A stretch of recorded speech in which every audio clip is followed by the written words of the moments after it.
Good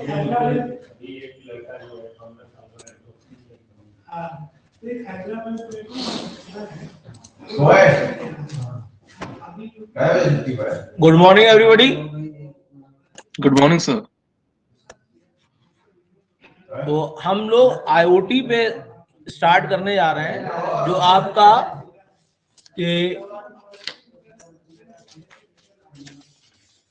आपको fourth elective है, और इसमें बेसिकली हम लोग एनपीटीएल का जो कोर्स है आईओटी का, उसको कवर करेंगे विद कंजुगेशन विद योर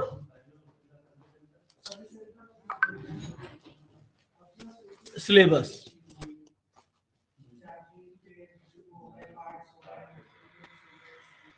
ठीक है, तो आईओटी के बारे में आप लोग जानते हैं, कुछ बता सकते हैं कि कहाँ पे यूज होता है, क्यों यूज होता है, किस लिए यूज हो रहा है?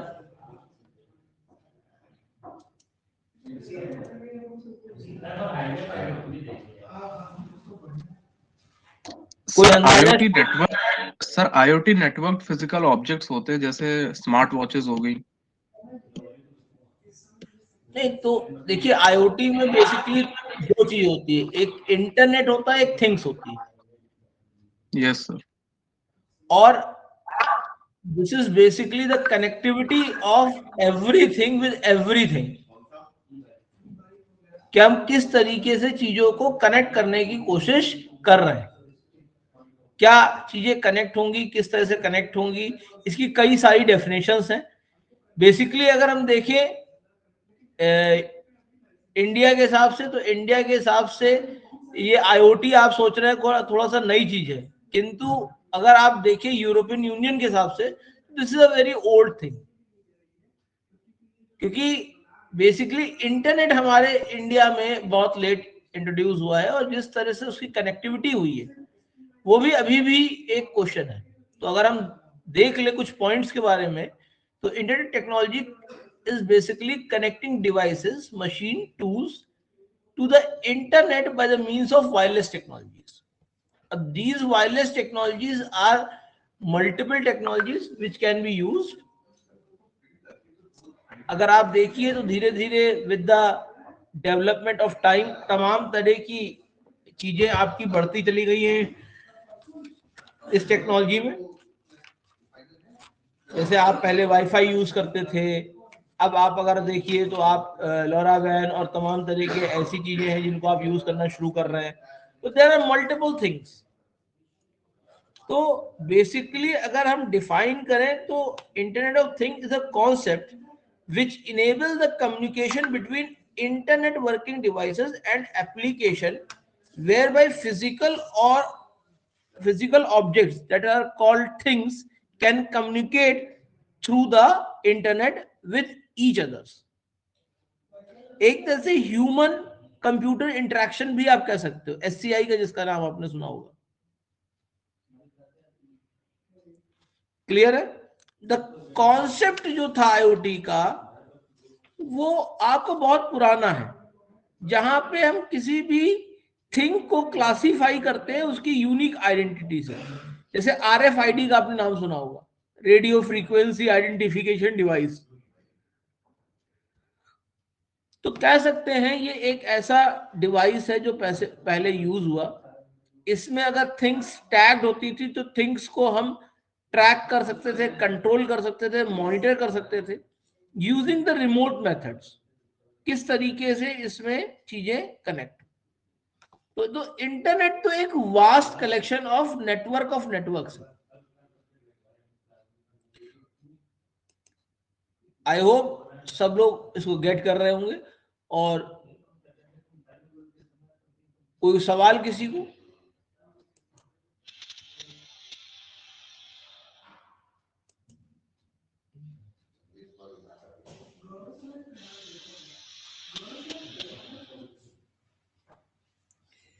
क्लियर है बेटा इतनी चीजें? कोई प्रॉब्लम तो नहीं इसमें?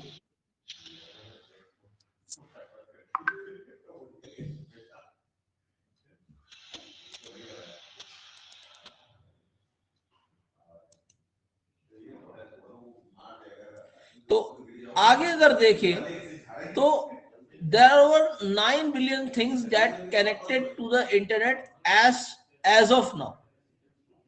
इसका मतलब क्या है कि जैसे आपने स्मार्ट होम का कॉन्सेप्ट सुना हुआ.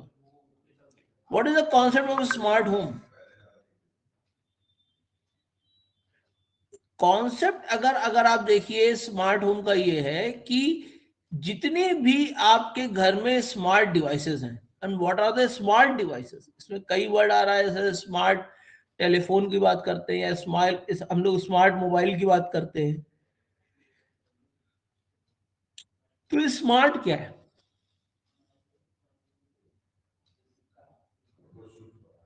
जब डिपेंडिंग अपॉन द टेक्नोलॉजी या डिपेंडिंग अपॉन द कंडीशन कोई भी ऑब्जेक्ट किसी भी तरह का डिसीजन लेने के लिए वर्कआउट करना शुरू करे तो हम कहेंगे कि वो आपका एक तरीके से स्मार्ट.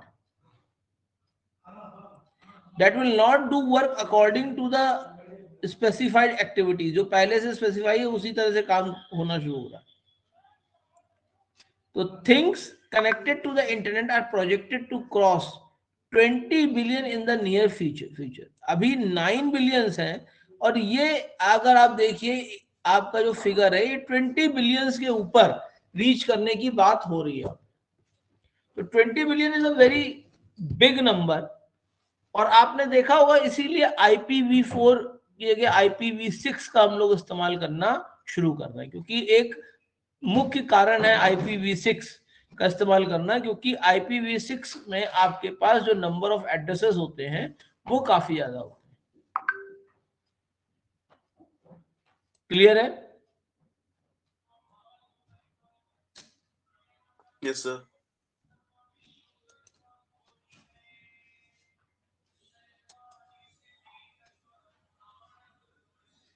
बाकी लोग अभी तक ज्वाइन नहीं किए, क्या चक्कर है?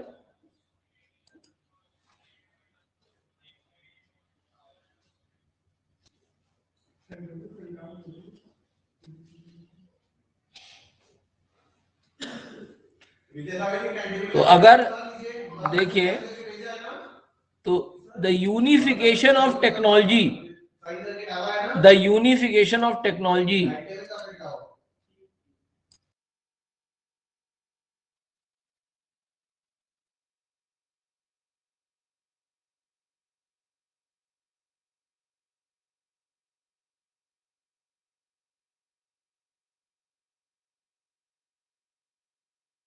ध्यान दीजिए इस बात पर. तो अगर देखा जाए तो यूनिफिकेशन ऑफ टेक्नोलॉजीज का मतलब क्या है? लो पावर एम्बेडेड सिस्टम्स को आपस में कनेक्ट करना. जैसे स्मार्ट होम की बात आ रहे हैं कि आप मान लीजिए घर से बाहर निकल जाए और आपकी ट्यूबलाइट डिटेक्ट करती है कि घर में कोई नहीं है. डिटेक्ट करती है, मैं कह रहा हूं. तो डिटेक्शन करने के लिए कोई ना कोई, आपने AI में पढ़ा होगा, हमको सेंसर की आवश्यकता पड़ेगी जो सेंस करे कि बाहर का एनवायरनमेंट क्या है. आउटसाइड एनवायरनमेंट को कैप्चर करने की रिक्वायरमेंट जहां पड़े, तो अगर वो सेंस करती है और अपने आप खुद ब खुद ऑफ हो जाती है, ये देखते हुए कि कोई भी नहीं है घर में, तो हम क्या मानेंगे कि वो चीज स्मार्ट है? मानेंगे कि नहीं मानेंगे? आपने कई जगह देखा होगा ये फीचर आजकल यूज हो रहा है, होटल्स में ज्यादा यूज होता है. जैसे AC है, आप चाहते हो कि एक पर्टिकुलर समय पे AC स्टार्ट हो और फिर एक पर्टिकुलर समय पे AC जाकर ऑफ हो जाए. तो आप उसके लिए क्या करते हैं भाई? AC को कनेक्ट कर देते हैं इंटरनेट के थ्रू, और थ्रू ऐप आपने देखा होगा आजकल सारी चीजें कनेक्ट हो रही हैं. विप्रो का एक स्मार्ट बल्ब आता है, आपने देखा होगा, वो मोबाइल ऐप के जरिए ऑन ऑफ हो जाता है. होता है कि नहीं होता है? Yes sir. तो उससे फायदा क्या हुआ? मतलब अब ऐसी चीज बनने से क्या फायदा हुआ कि मान लीजिए जो हमारे ओल्ड पेरेंट्स हैं जो बार बार फ्रीक्वेंटली उठ के जो है लाइट ऑन ऑफ नहीं कर पाते हैं, तो उनके पास उनका एक्सेस आपके मोबाइल में ही है, यानी रिमोट एक्सेस आपने प्रोवाइड कर दिया. तो this is also a type of IoT. जहां पे आप बटन प्रेस करके अपनी कॉफी मेकर को स्टार्ट कर सकते हैं, मोबाइल का बटन। तो ये भी आपका ऑटोमेटेड होम सिस्टम के अंदर आप ये सारे फीचर्स ले आएंगे। तो इस तरह के तमाम सारे फीचर्स चल रहा है आजकल। आप लोगों ने जब मंथन के ऊपर प्रोजेक्ट बनाए थे तो उसमें मैक्सिमम प्रोजेक्ट आपके आईओटी बेस्ड थे। जैसे ANPR था, ऑटोमेटिक नंबर प्लेट डिटेक्शन था। तो ऑटोमेटिक नंबर प्लेट डिटेक्शन में क्या हो रहा था कि आपकी एक फास्ट मूविंग कार थी, जब वो वायलेट कर रही थी किसी भी चीज को, चलिए अभी वो वायलेशन वाला आपने नहीं लगाया था, आप खाली डिटेक्ट कर रहे थे, लेकिन मान लीजिए हमने डिटेक्ट किया कि उसने रेड सिग्नल के समय एक पर्टिकुलर पॉइंट को क्रॉस किया, तो क्या होगा? तब हमें उसके नंबर को डिटेक्ट करना है और उसको आइडेंटिफाई करके यूटिलाइज करना है। यही तो है।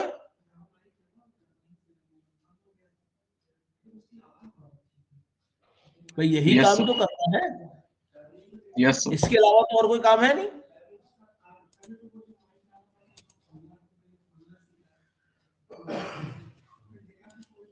तो जब इस तरह का और कोई काम है नहीं तो हम कर क्या सकते हैं? भाई इसके अलावा हेट स्पीच कंटेंट था आपका, जिसमें आपकी जो हेट स्पीच थी उनको भी कनेक्ट कैलकुलेट हो रही थी, आइडेंटिफाई हो रही थी। आपका तमाम सारे और इस तरह के प्रोजेक्ट्स आते हैं जिसमें फेस डिटेक्शन के थ्रू एंट्री होती है घर के अंदर कि भाई ये ओनर है, हाँ इसकी एंट्री कर दो, ये ओनर नहीं है इसकी एंट्री ना कर दो।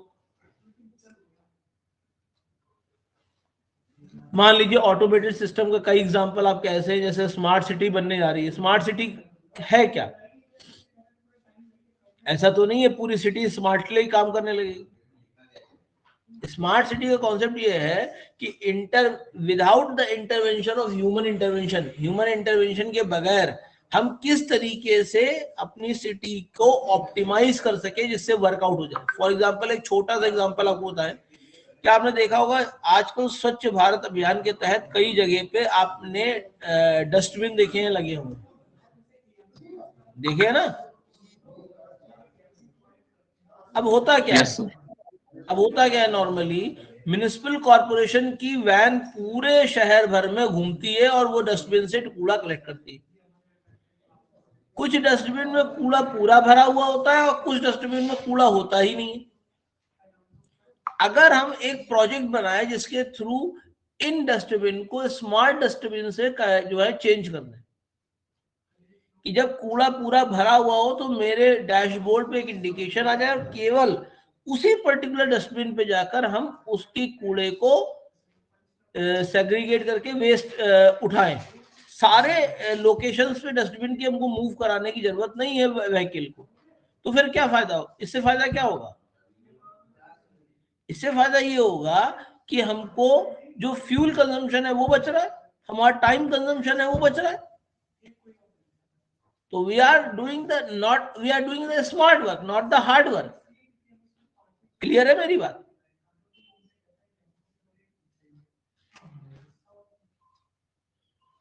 इस तरह के n नंबर ऑफ सॉल्यूशंस हैं। भाई इस सॉफ्टवेयर में आप डिटेक्ट भी हो जाएंगे कितनी देर के लिए आप थे, कितनी देर के लिए आप नहीं थे। इसलिए लगातार बने रहिएगा और लगातार जो है अपना भागिता दिखाते रहिएगा। अगर आप प्रतिभागिता नहीं दिखाएंगे तो फिर आप एब्सेंट हो जाएंगे। Still 3% haven't enrolled in the classroom। 3 लोग अभी भी हैं जो क्लासरूम में एनरोल नहीं हुए।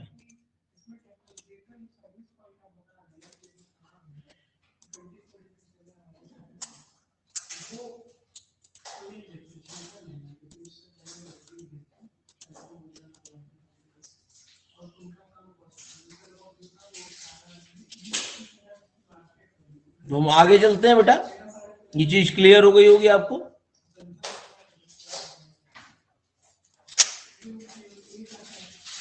Yes, sir. तो यूनिफिकेशन ऑफ टेक्नोलॉजी यहां पर यह है कि आपकी तमाम तरह की जो अलग अलग डिस्ट्रीब्यूटेड टेक्नोलॉजीज हैं फॉर एग्जाम्पल आपके पास एक टेक्नोलॉजी है जिसे हम कहते हैं क्लाउड। क्लाउड आप लोगों ने पढ़ा भी, पढ़ा है क्लाउड? यस क्लाउड टेक्नोलॉजी है क्या, कोई बता सकता है मुझे? इसने पढ़ा है कि नहीं पढ़ा है? क्लाउड टेक्नोलॉजी है क्या?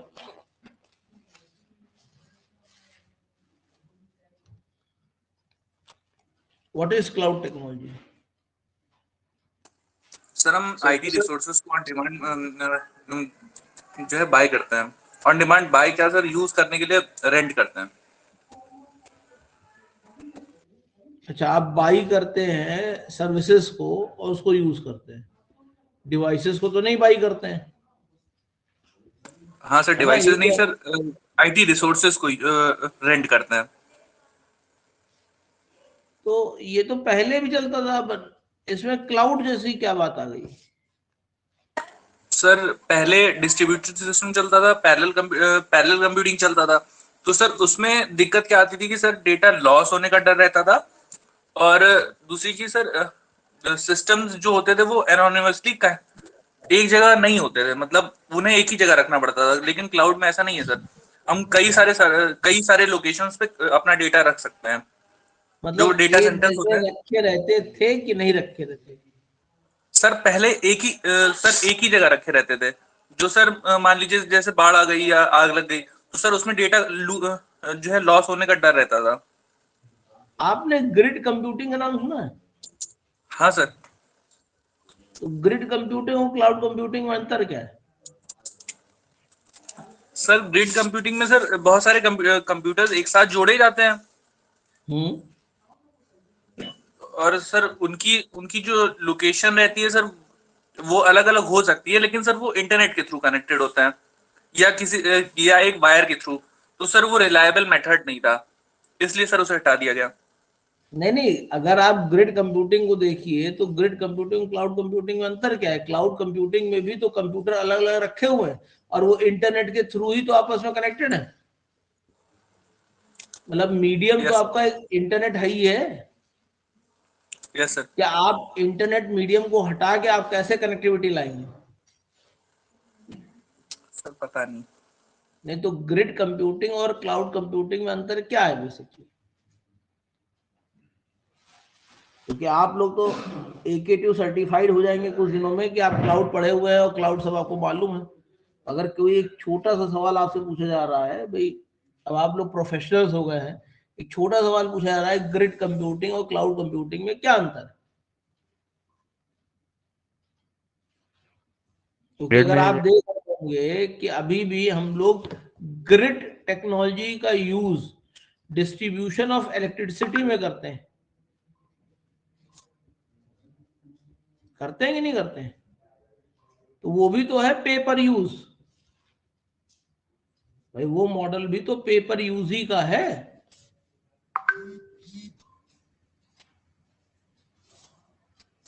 Yes sir. Sir grid computing जो है डिसेंट्रलाइज्ड होती है, और क्लाउड कंप्यूटिंग सर सेंट्रलाइज्ड भी होती है। तो अच्छा ये बताओ, डिसेंट्रलाइज में फायदा है कि सेंट्रलाइज में फायदा है? सर सेंट्रलाइज्ड में फायदा है। डिसेंट्रलाइज का मतलब क्या कह रहे हैं आप? सर मान लीजिए जैसे सर अपना सर कॉलेज है, उसको सर एक ही इंसान मैनेज कर रहा है, तो सर ये हो गया सेंट्रलाइज्ड। और सर अगर उसको बहुत सारे लोग मैनेज कर रहे हैं, सबकी अलग अलग रिस्पॉन्सिबिलिटीज हैं या ओन कर रहे हैं, तो सर वो डिसेंट्रलाइज्ड हो गया। तो ग्रिड कंप्यूटिंग भी कोई एक आदमी थोड़ी ना मैनेज करता है। हाँ तो सर वही मैं कह रहा हूँ कि सर वो डिसेंट्रलाइज्ड हो गई। और जो है आपका जो है क्लाउड कंप्यूटिंग भी कोई एक आदमी मैनेज नहीं करता है। सर उसे एक पर्टिकुलर ऑर्गेनाइजेशन ओन कर रहा है, तो सर रिस्पॉन्सिबिलिटी उसकी हुई। तो ग्रिड कंप्यूटिंग भी किसी ऑर्गेनाइजेशन से ही आप करते हैं, नहीं तो ग्रिड क्या हवा में बन जाती है? सर भाई ग्रिड कंप्यूटिंग में भी जो कंप्यूटर रिसोर्सेज हैं, जो तमाम सारी चीजें हैं, जो कंप्यूटिंग पावर है, वो सारी चीजें जो है आपकी एक सेंट्रलाइज अथॉरिटी तो कंट्रोल कर रही है। Yes sir. जैसे अब आप कहिए इंटरनेट को कोई कंट्रोल नहीं करता, तो ऐसा तो है नहीं। इंटरनेट में जो भी प्रोटोकॉल्स बन रहे हैं, जो भी चीजें बन रही हैं, वो IETF internet engineering task force के थ्रू कंटिन्यू होती है कंट्रोल। चलिए एक काम करता हूँ, आप लोग अभी इस पे वर्कआउट कर लीजिएगा, ग्रिड कंप्यूटिंग और क्लाउड कंप्यूटिंग में अंतर क्या है। मैं अभी कोई बहुत ज्यादा, हम लोग अगले क्लास में इसके ऊपर डिस्कस कर लेंगे, ठीक है। What is the difference between grid computing and cloud computing. ये भी एक आप कह सकते हो रेवोल्यूशनरी टेक्नोलॉजी है जो ग्रिड कंप्यूटिंग की और जो क्लाउड कंप्यूटिंग है। दूसरी चीज आती है बिग डेटा। बिग डेटा भी आप लोगों ने पढ़ा है। तो ये सब आपकी अगर हम कहें तो डिसरप्टेड जो है टेक्नोलॉजीज कहलाती हैं। डिसरप्टेड टेक्नोलॉजीज मतलब इसका एक ब्लास्ट हुआ है और सब लोग उसको यूज करना शुरू कर रहे हैं। जैसे मशीन लर्निंग का आपने कॉन्सेप्ट सुना होगा। सबसे इजी मशीन लर्निंग का एग्जांपल है आपका गूगल। गूगल में आप 2-3 बार कोई चीज आप सर्च करने की कोशिश कर लीजिए तो देखिए वो उसी हिसाब से काम करना शुरू करता है ही नहीं करता है। Yes sir. तो ये सब एग्जांपल है मशीन लर्निंग। अब मशीन लर्निंग अभी मैं वैसे आपसे को मशीन लर्निंग क्या हो रही है तो आप कहोगे भाई कि जब मशीन लर्न कर लेती है किसी चीज को, तो मशीन कब लर्न करती है किसी चीज को और कहाँ लर्न कर रही है? कोई एग्जांपल बता सकते हैं जहां पे मशीन ने लर्न कर लिया और उसके हिसाब से आंसर दे दिया हो?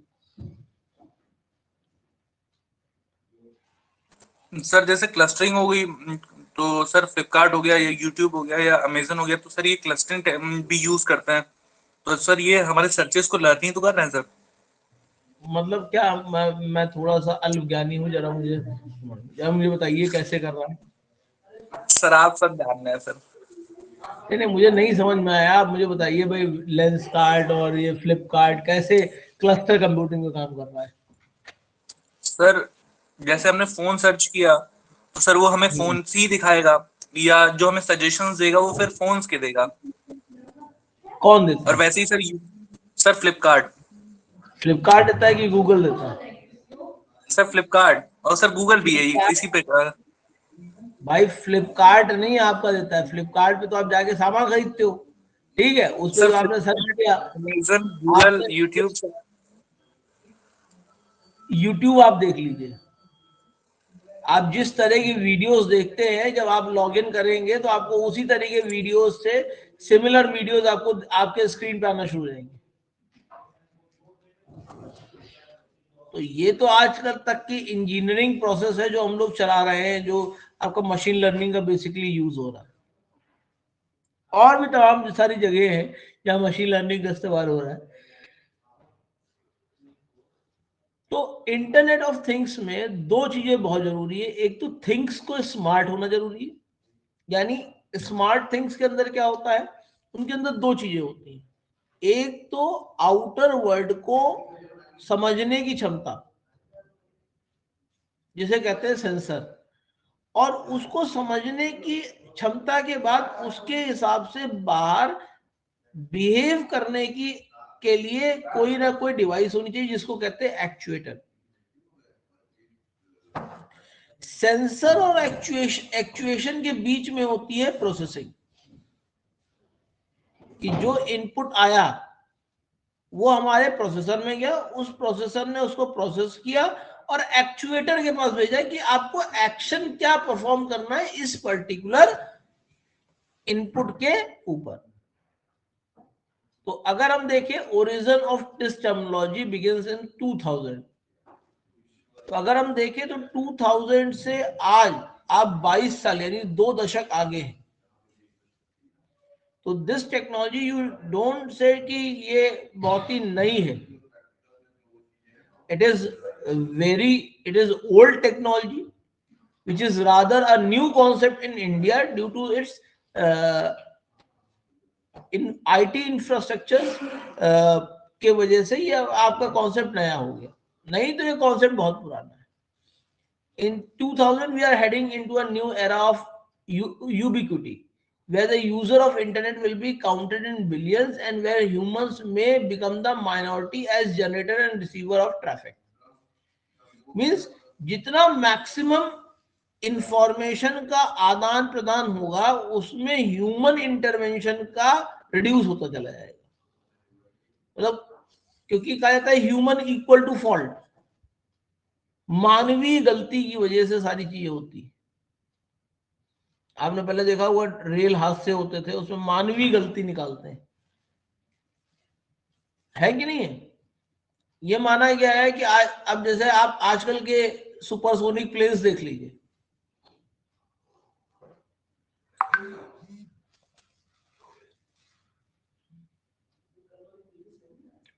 अब जो सुपरसोनिक प्लेन्स हैं वो किस स्पीड से चल रहे होंगे?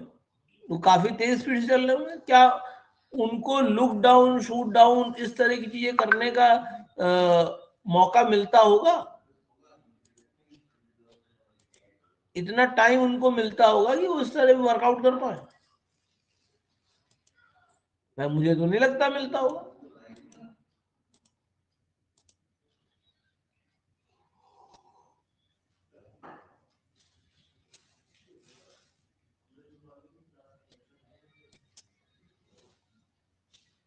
तो in 2000 we are heading into new era of ubiquity where the user of internet will be counted in billions, and where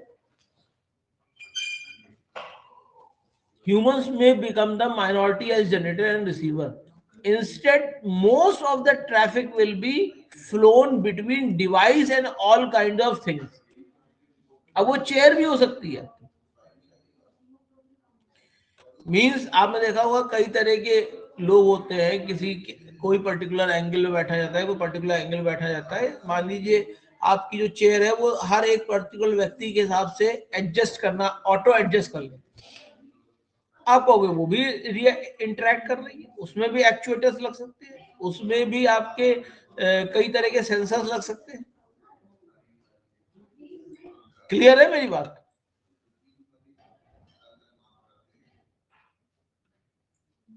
The title of the report was IoT.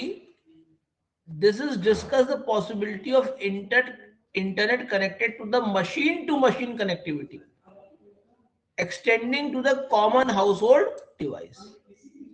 तो जो अगर हम इनेबलर्स की बात करें, IoT इनेबलर्स की बात करें, किसने IoT को इनेबल किया है, तो वो डिवाइसेस आपकी है RFID, radio frequency identification device, nano technology,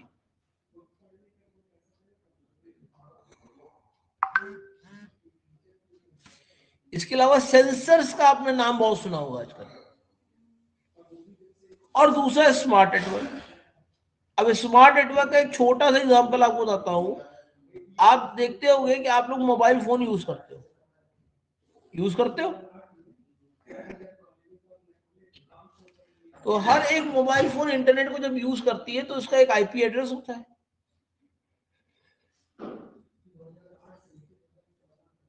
तो स्टैटिक आईपी को कन्वर्ट कर दिया गया है डायनेमिक आईपी, यानी जब आप यूज कर रहे होगे तभी आपको आईपी मिलेगी, नहीं तो आपकी आईपी स्नैच करके किसी और चीज को प्रोवाइड कर दी जाएगी। क्लियर है मेरी बात?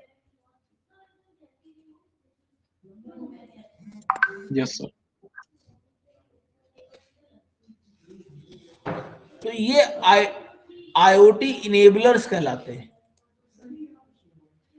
इनेबलर्स का मतलब क्या?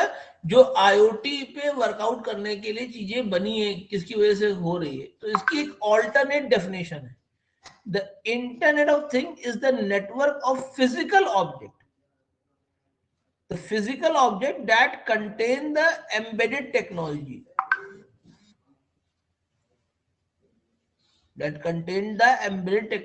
to communicate and sense or interact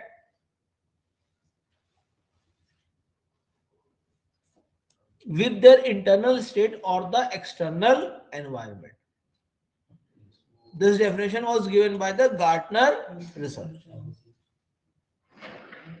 इसमें कोई ऐसी प्रॉब्लम जो आपको चीज समझ में ना आ रही हो?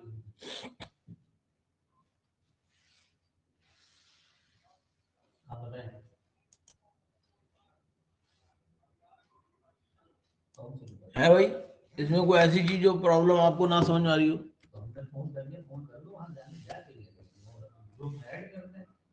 No sir.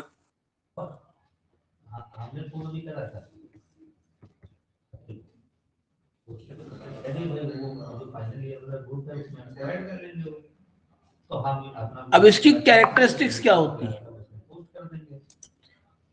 तो सबसे पहली कैरेक्टरिस्टिक्स होती है आईओटी में, इट मस्ट बी एफिशिएंट।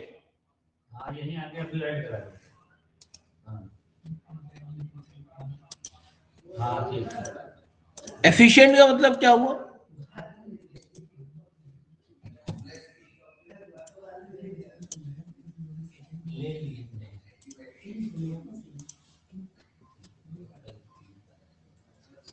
भाई एफिशिएंट का मतलब क्या हुआ? What is efficiency?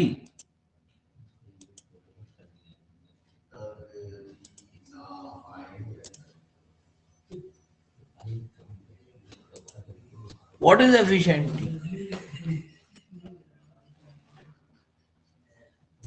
एफिशिएंट का मतलब यह है कि मिनिमम रिसोर्सेज में मैं ऑप्टिमम वर्कआउट कर पाऊं। स्केलेबल का मतलब यह है कि जब जरूरत हो तो मैं अपने सोल्यूशन को एक्सटेंड कर लूं टू द सर्टेन लिमिट, और जब चाहूं तो मैं उसको एक्सटेंशन उसका रिमूव कर लूं और उसको नॉन स्केलेबल। तो अगर हम अपनी सोल्यूशन को बढ़ा रहे हैं, घटा रहे हैं, उसको स्केलेबिलिटी कहते हैं। And we should have a associate architecture. एक कोई आर्किटेक्चर होना चाहिए जो आईओटी में यूज होगा। दूसरा, अब आप समझ रहे हैं आईओटी में सारी डिवाइसेस कनेक्ट होती हैं। अब जैसे चेयर 1 है, चेयर 2 है, चेयर 3 है, या AC 1 है, AC 2 है, AC 3 है, तो इनके नेमिंग कन्वेंशन, इनकी एड्रेसिंग अनएम्बिगुअस होनी चाहिए। अनएम्बिगुअस का मतलब क्या? यूनिक होनी चाहिए। ऐसा नहीं है कि आप जो है उसको आइडेंटिफाई नहीं कर पाएंगे, यूनिक होनी चाहिए। और जब हम आईओटी की बात कर रहे हैं तो हमारे पास मल्टीपल नोड्स होने चाहिए, जो जरूरी नहीं हर समय एक्टिव हो। मोबाइल डिवाइस होनी चाहिए, नॉन आईपी डिवाइसेस होनी चाहिए। इन सबको हमें आपस में कनेक्ट करना होगा। और दूसरा, हमारे पास internet, intranet, multiple connectivity option होने चाहिए। तभी तो हम डिवाइसेस की कनेक्टिविटी को स्पेसिफाई कर पाएंगे कि हमारी डिवाइसेस आपस में कनेक्टेड है। क्लियर है मेरी बात?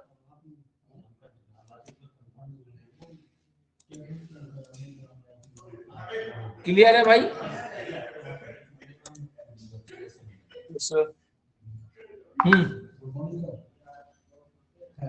बताइए बेटा।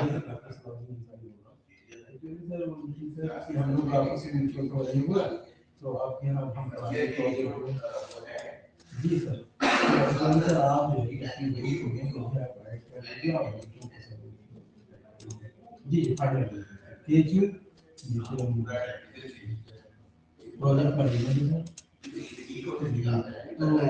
समझ रहे हैं बेटा? सक्षम? Yes sir. Yes sir. और बाकी लोग? Yes sir. हमारे बच्चे भी इसी में अच्छा ये समन है कि नहीं है भाई? अच्छा, उसी पे लिंक भेजते हैं हम, तो ऑफिशियल से समन तो उसी में हम अपना जो गूगल क्लासरूम का क्रिएट करके उसी पे शेयर करते हैं। फिर पर्सनल एक अलग से हम जो क्रिएट करेंगे जावा बच्चों को हम ले लेंगे, बच्चों को शेयर करेंगे। तो सर ये बच्चा को हम मोबाइल नंबर मिल जाए जिसमें कांटेक्ट करें। आप अनम्यूट कर सकते हो बेटा अपने आप को। सर यहाँ पे इंटरमिटेंट कनेक्टिविटी का क्या मतलब है सर? क्या? सर ये जो लास्ट में कनेक्टिविटी लिखा हुआ है सर, इसका क्या मतलब है? इंटरमिनेंट का मतलब क्या होता है ये बताओ पहले मुझे। जब इसका मतलब समझ में आ जाएगा तो अपने आप सारी चीज समझ में आएगी। सर ऐसा कि वो 24/7 ऑनलाइन रह सके। मेरे पास एक चीज होती है कन्वर्जेंस।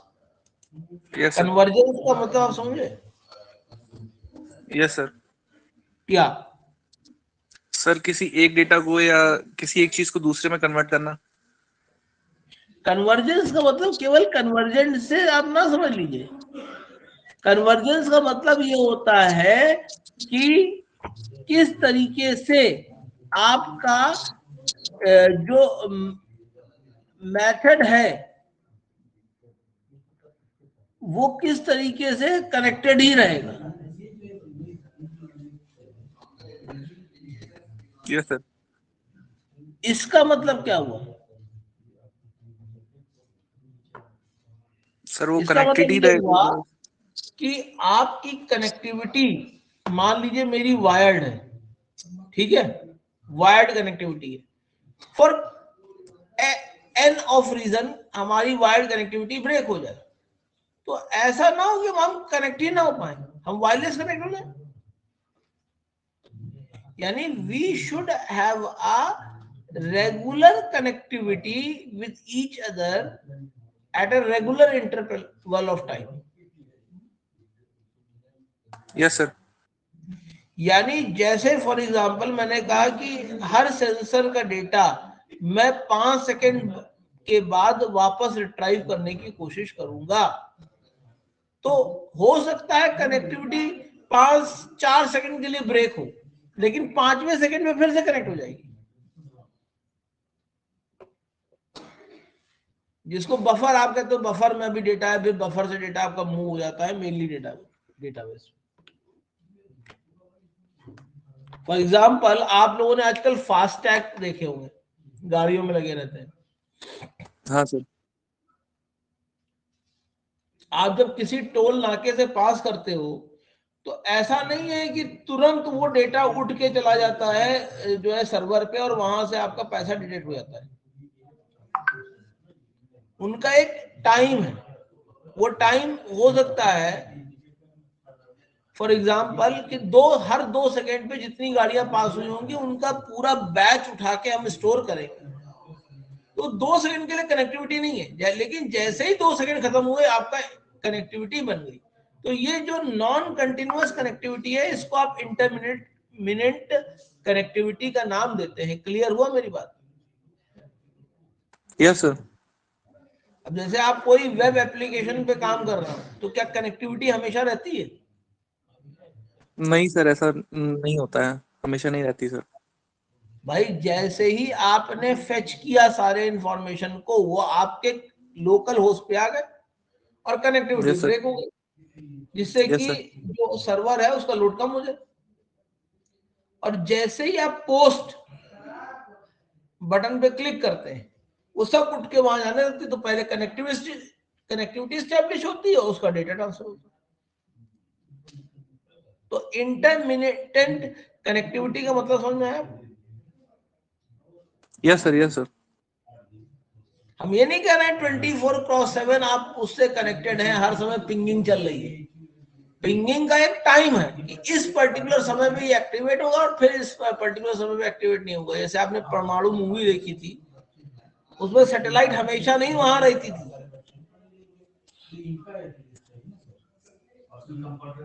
लेकिन किसी समय पे आके सैटेलाइट वहां पे चेक करती थी और फिर उस समय की खींची हुई इमेज और पीछे की खींची हुई इमेज से कंपेयर करती थी। अगर ऑल्टरेशन आ जाता था तो इसका मतलब जिस समय सैटेलाइट वहां पे नहीं थी वहां पर कोई ना कोई ऑल्टरेशन किया गया। क्लियर है मेरी बात? Yes sir. तो इंटरमिटेंट कनेक्टिविटी का मैं लगता है बहुत सारे एग्जांपल दे चुका हूँ। कोई और एग्जांपल की जरूरत है? नहीं सर। किसी और को? उसमें जो दो आपने पीडीएफ भेजा, सुहांशी आपको समझ में आया बेटा? एक्टिव के बच्चे हैं जी।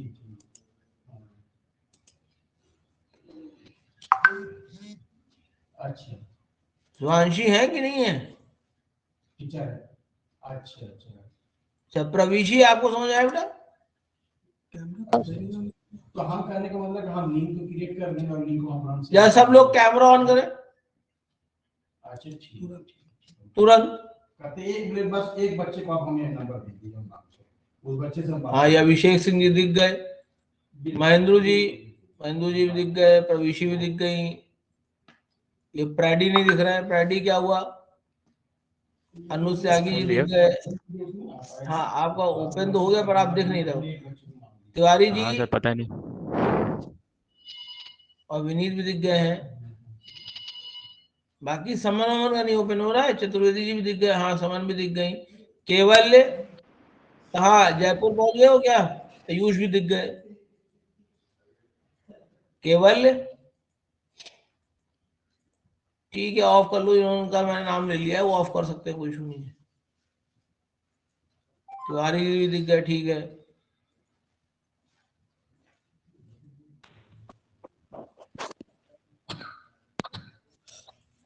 केवल का क्या हुआ भाई? केवल सर 7 फेब से ट्रेनिंग है। हैं? 7 फेब से ट्रेनिंग है, 5 को जाना है।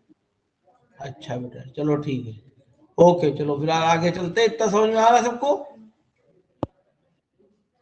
यस कोई सर। प्रॉब्लम यस तो सर। नहीं है फिर? और आई हाउ होप सो आप लोगों में कुछ लोगों ने एनपीटीएल ज्वाइन किया होगा। कितने लोगों ने ज्वाइन किया है?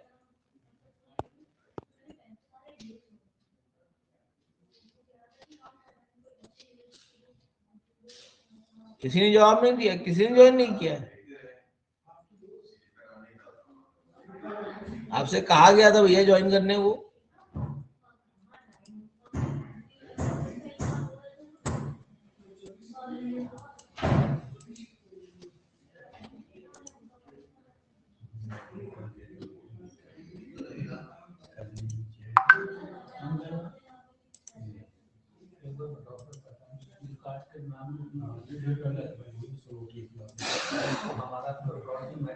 चलिए आगे करते हैं।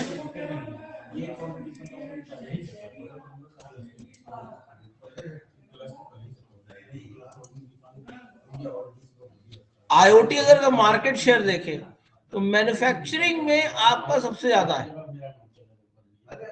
40.2। मींस जो आपका इंडस्ट्रियल आईओटी है, जिसे हम लोग एक वर्ड से डिनोट करते हैं IIoT, industrial internet of things, वहां पे सबसे ज्यादा यूज है। इसके बाद आप देख रहे होगे हेल्थ केयर में भी यूज हो रहा है। अभी कैसे यूज हो रहा है वो हम लोग बाद में डिस्कस कर रहे हैं, और आपको भी आइडिया हो रहा होगा कहाँ यूज हो रहा है।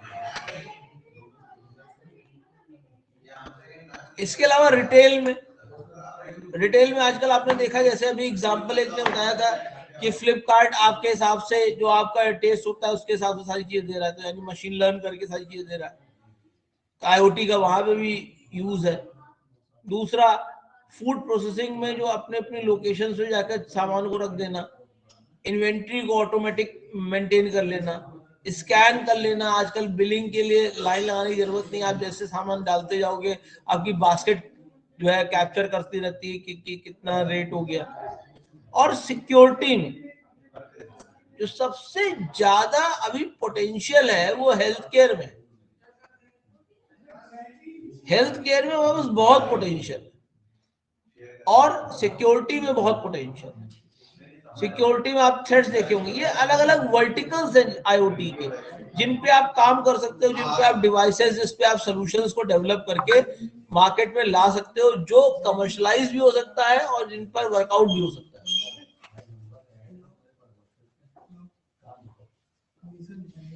तो बिजनेस में real time analytics of the supply chain equipment and robotic machinery, आजकल आपने देखा होगा जितनी भी बड़ी बड़ी मशीन्स होती हैं, चाहे आपकी कार हो, आपका स्कूटर हो, आपके लैपटॉप्स हो, they are not manually assembled, they are assembled with the help of machines।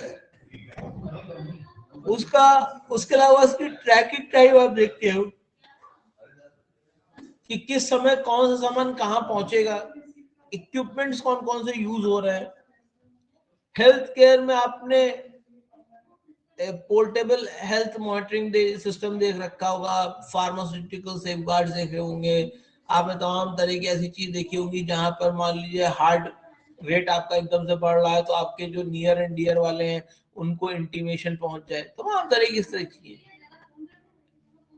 अब रिटेल में आप देखिए तो जो परचेजिंग है, जो किसको हमको इन्वेंट्री में स्टोर करना है, किसको नहीं करना है, ये सारी चीजें हैं। दूसरा आप सिक्योरिटी में देखिए तो आपका बायोमेट्रिक है, आपका फेशियल रिकग्निशन है, इसके अलावा आपका व्हीकल डिटेक्शन है, सेंसिंग द हॉस्टाइल एयरक्राफ्ट है कि कौन सा एयरक्राफ्ट अपना है, कौन सा हॉस्टाइल एयरक्राफ्ट है। इन सब जगहों पे आप आजकल आईओटी का बेसिकली इस्तेमाल कर रहे हैं। तो ये बहुत ही प्रोमिनेंट फील्ड्स है और सबसे ज्यादा पोटेंशियल है, और आप लोगों से माना भी जाता है और अपेक्षाएं भी रखी जाती हैं कि आप जो अपने प्रोजेक्ट्स बनाइए, खास तौर पे प्रोजेक्ट्स की बात मैं जो कर रहा हूँ वो कर रहा हूँ इस सेमेस्टर की। ये बेटर होगा कि आप आईओटी इनेबल डिवाइसेस बनाने की कोशिश करिए, आप आईओटी इनेबल प्रोजेक्ट डेवलप करने की कोशिश करिए। समझ में आ रही है आपको मेरी बात? क्योंकि सेंसर की कोई कॉस्ट होती नहीं, आजकल कॉस्ट कम होती जा रही है। जो केवल कॉस्ट आ रही है वो आपकी माइक्रो कंट्रोलर की बात आ रही है। फॉर एग्जाम्पल हम एक जो बहुत ही जेनरिक सोल्यूशन बन गया है कि जैसे जब हम लोग कहीं बाहर जाते हैं घूमने, घर में पेड़ पौधे लगे होते हैं वो सूख जाते हैं, तो कुछ ऐसा हो कि ऑटोमेटिकली देख ले, वो जज कर ले कि पानी कितना मॉइस्चर है ग्राउंड में, और उसके हिसाब से प्लांटेशन और पानी वानी देने की कोशिश कर ले।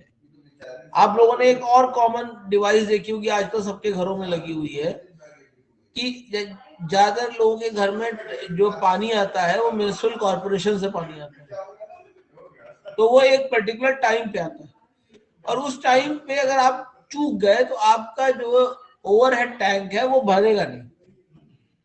तो आजकल आईओटी ने इनेबल कर दिया है कि आप मोटर्स को ऑटोमेटिक ऑन कर लीजिए, आपको करने की जरूरत नहीं होगी, अपने टाइम पे ऑन हो जाएगी, और जैसे ही देखेगा उसका लेवल आपका पानी का भर गया है, वो मोटर अपने आप ऑफ हो जाएगी। तो ये अपने घर के अंदर हम लोग बेसिकली इस्तेमाल कर सकते हैं। हमारे ओल्ड पेरेंट्स हैं, चाहते हैं फैन चल जाए, चाहते हैं फैन ऑफ हो जाए, तो उसके लिए क्या है, उसके लिए भी आप डिवाइस बना सकते हो, वो भी आईओटी इनेबल्ड डिवाइस ही होगी आपकी। क्लियर है मेरी बात? Yes sir. तो हम लोग चाहेंगे कि कुछ आप ऐसा प्रोजेक्ट बनाइए जो हमारे इस समय सराउंडिंग में किसी की मदद करे। ऐसा प्रोजेक्ट बनाने से कोई फायदा नहीं है जिसका एनवायरनमेंट में कोई वैल्यू ना हो, जिसकी हमारी एक्चुअल में कोई वैल्यू ना हो। आप लोगों को जब ऐसी मैंने पढ़ाया था तो मैंने एक चीज बताई थी, building a very fantastic product which no one needs, it also a software failure. ठीक है ना? जैसे पहले सब लोग लाइब्रेरी मैनेजमेंट सिस्टम बना लेते थे, अरे कई जरूरत नहीं, आप लोग बैंकिंग सिस्टम लोग बना लेते हैं, कहाँ इस्तेमाल होगा बैंकिंग सिस्टम आपका? कुछ ऐसा प्रोजेक्ट बनाइए जो हमारे एनवायरनमेंट में, हमारे डे टू डे एक्टिविटी में हमारे लिए बेनिफिशियल। पाइथन आप लोग जानते हैं, एआई आप लोगों ने लैब की है, तो एआई पाइथन इन सबका इस्तेमाल करके कोई डिवाइस बनाइए। अगर आप देखिए तो रास्पबेरी पाई आपका एक जो है माइक्रो कंट्रोलर है जो आप यूज कर सकते हो, और इसके अलावा आपके पास और भी तमाम सारी चीजें हैं, जैसे कि आपका ऑक्टाब्रिक्स है। क्योंकि अगर हम देखें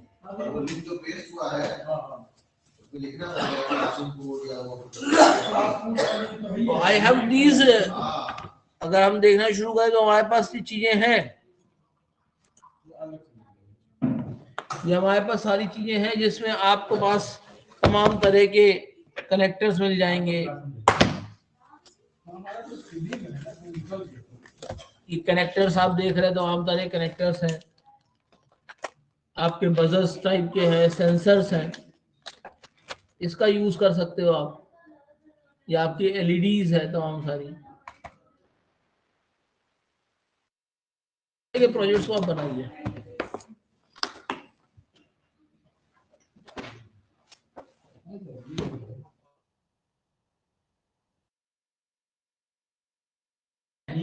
आपको भी ना के चले जाइए, आपको सेंसर्स मिलना शुरू हो जाएंगे, 15 रुपए 20 रुपए का सेंसर मिलता है। तो डिवाइसेस जो बनाइए, वो जो सॉफ्टवेयर बनाइए, वो कुछ इस तरह का बनाइए जो इन सब चीजों का यूज करता हुआ हो। समझ में आ रही है आपको मेरी बात?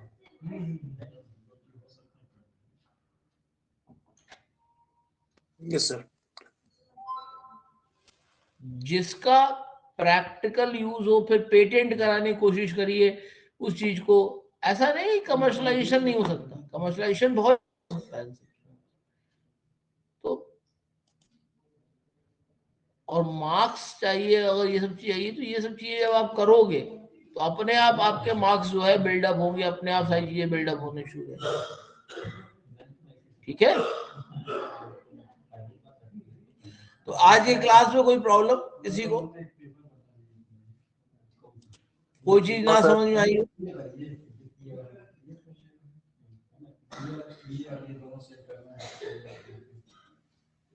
भेजा तो है क्लास में